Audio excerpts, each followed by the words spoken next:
ユーザーさんからイラストの描き方のリクエストをいただきました。かっこいい逆光の描き方が知りたいです。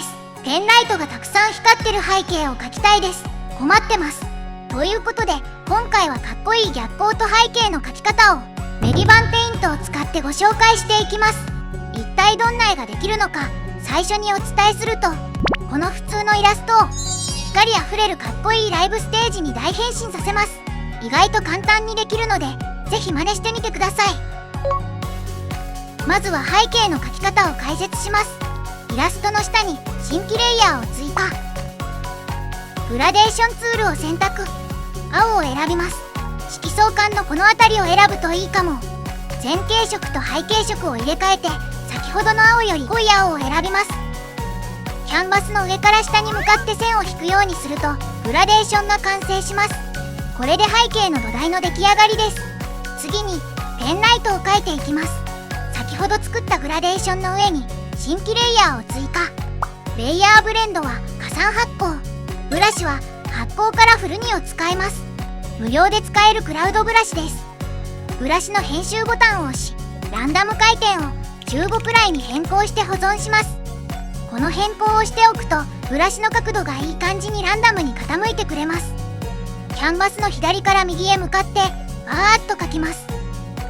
キャンバスの上に向かうにつれて光が小さくなるようにブラシサイズを小さくしながら描きます。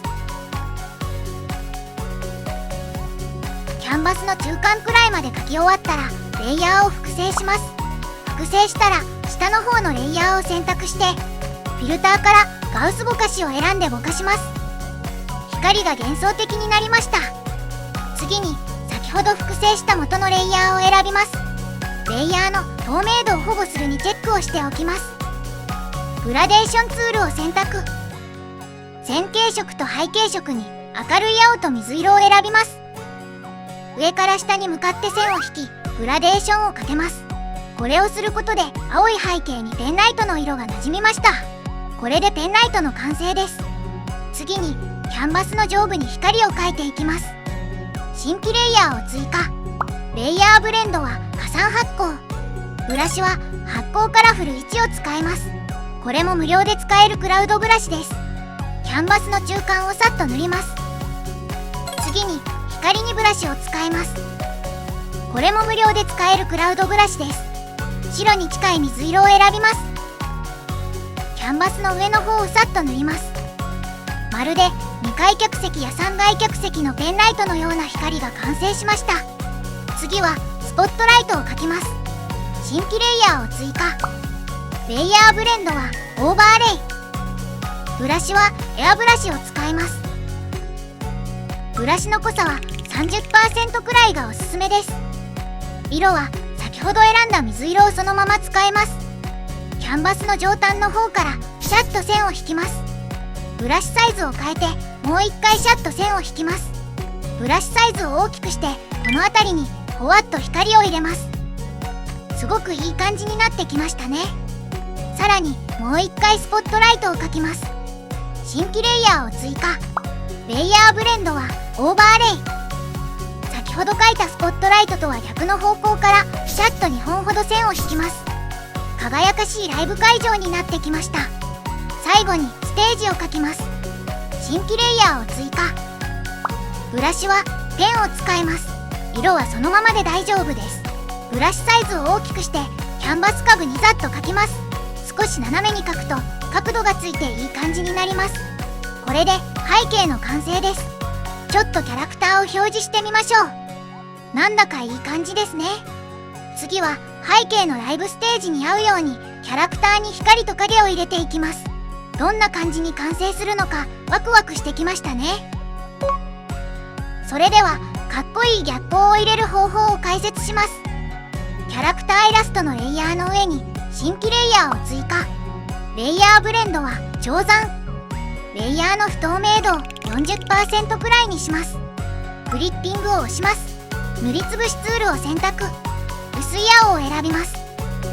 キャンバスの端から端をドラッグするとキャラクターの上に薄い影を入れることができました。さらにクオリティを上げる技を紹介します。先ほどのレイヤーの上に新規レイヤーを追加。レイヤーブレンドはオーバーレイ。レイヤーの不透明度を 30% くらいにします。エアブラシを選択。ブラシサイズは大きめにしておきます。さっきの青よりも明るい水色を選びます。キャラクターの顔の周りにふんわりと塗ります。こうすることによって顔周りが明るくなったので、キャラクターの顔に視線が引きつけられるようになったと思います。さあ、最後の仕上げです。キャラクターの上に光を描いていきます。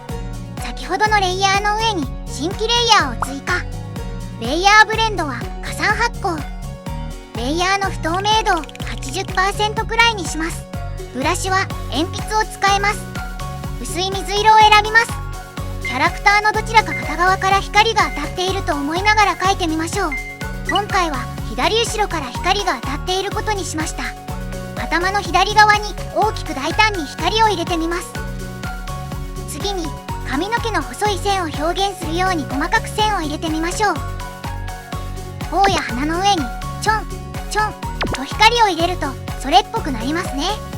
描き終わったらぼかしブラシを選んで体に入れた大きめな光の下側を強めにぼかすと柔らかい光になります。これで光あふれるかっこいいライブステージイラストの完成です。加工前のイラストと比べてみるとこんなに豪華なイラストに変身させることができました。今回は青いライブステージにしましたが、他の色で試してもいいかもしれませんね。皆さんもぜひ真似して描いてみてください。ご視聴ありがとうございました。チャンネル登録、高評価よろしくお願いします。